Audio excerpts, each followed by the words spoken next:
حضور دعا کرنے لگے اللہم اعز الاسلام بہذه العمرین، یا اللہ دو عمروں میں سے کسی ایک عمر کی وجہ سے اسلام کو سربلندی دے دے، اسلام کو طاقت دے دے، اسلام کو قوت دے دے۔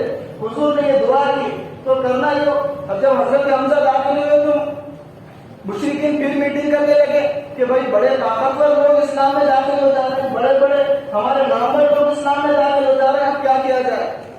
تو مشورہ کر کے اس بات پر پہنچے کہ اب تو نعوذ باللہ محمد کو قتل کرنا پڑے گا۔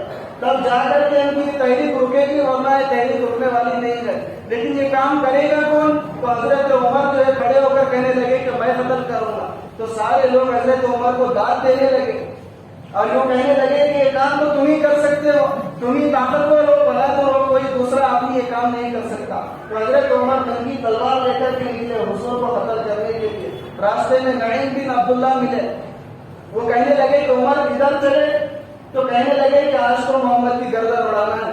سارے مکہ میں لڑائی جھگڑا ہو رہا ہے، سارے خاندان تباہ و برباد ہو چکے ہیں، آج محمد کا کام تمام کر دوں گا اور محمد کی گردن اڑا دوں گا۔ تو نعیم بھی ایمان والے تھے، ایمان لا چکے تھے، لیکن وہ کہنے لگے کہ بھائی محمد کو بعد میں دیکھنا، پہلے اپنی بہن اور بہنوں کو دیکھو، اپنے گھر والوں کو پہلے دیکھو۔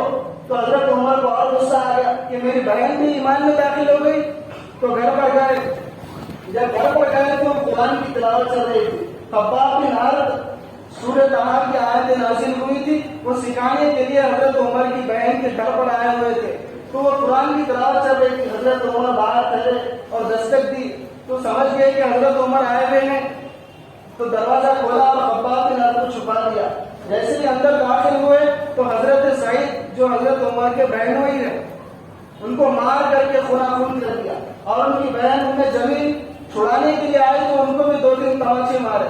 تو ان کی بہن کہنے لگی کہ عمر تو جس باپ کا بیٹا ہے میں بھی اسی باپ کی بیٹی ہوں، اگر تو مارنا ہے تو جان سے مار دے، لیکن ہم اس ایمان کو چھوڑنے والے نہیں ہیں۔ یہ ایک جملہ کہنا تھا کہ حضرت عمر کا پورا جوش ختم ہو گیا، اور سامنے سورہ طٰہٰ کی آیتیں رکھی ہوئی تھی، اس کو لینے کے لیے آگے بڑھنے لگے حضرت عمر، یہ کیا چیز ہے؟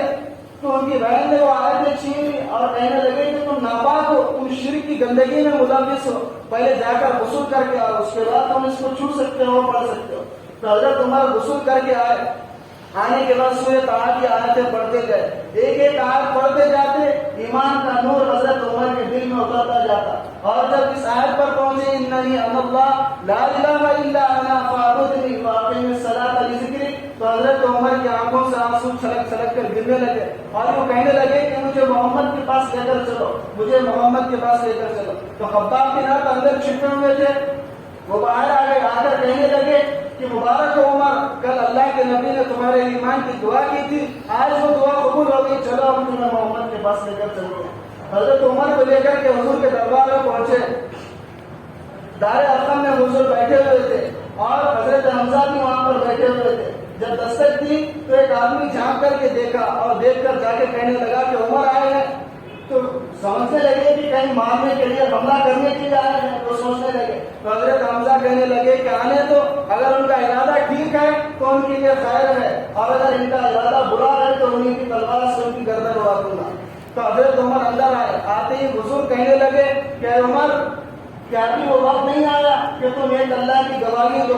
تو حضرت عمر فوراً کہنے لگے اشہد ان لا الہ الا اللہ واشہد ان محمد رسول اللہ۔ تو سارے لوگ خوشی میں اللہ اکبر کی تکبیریں دینے لگے اور زور زور سے اللہ اکبر کا نعرہ لگانے لگے، تکبیر لگانے لگے۔ جبرائیل علیہ السلام حضور کے پاس آئے اور آ کر پوچھنے لگے کہ یا رسول اللہ کیا آپ عمر کے اسلام لانے سے خوش ہیں؟ تو حضور نے کہا کہ میں عمر کے اسلام سے خوش ہوں۔ تو جبرائیل علیہ السلام کہنے لگے کہ آسمان کے سارے فرشتے حضرت عمر کے اسلام لانے سے خوش ہیں، سارے لوگ خوشیاں منا رہے ہیں۔ تو حضرت عمر کہنے لگے کہ یا رسول اللہ کیا ہمارا دین حق نہیں ہے، کیا آپ سچے نبی نہیں ہیں؟ تو حضور کہنے لگے کہ ہمارا دین تو حق ہے، میں سچا نبی ہوں۔ تو حضرت عمر کہنے لگے کہ جب ہم حق پر ہیں، سچے ہیں، تو یہ چھپ چھپ کر عبادت کرنا کیسا؟ چلیے ہم کعبۃ اللہ میں نماز پڑھتے ہیں، 2-3 منٹ دیجیے، واقعہ ختم کر کے بات کو ختم کرو۔ تو حضرت عمر کہنے لگے سب سے پہلے شخص تھے حضرت عمر جنہوں نے حضور کو یہ کہا کہ یہ چھپ چھپ کر عبادت کرنا کیسا؟ چلیے ہم کعبۃ اللہ میں نماز پڑھیں گے، اگر آپ کی اجازت ہے تو 2 صفیں بنا دی جائیں اور ایک صف کے آگے میں تلوار لے کر کے کھڑا ہوتا ہوں، اور ایک صف کے آگے حضرت حمزہ کو تلوار لے کر کے کھڑا کر دیا جائے، اور کون مائی پر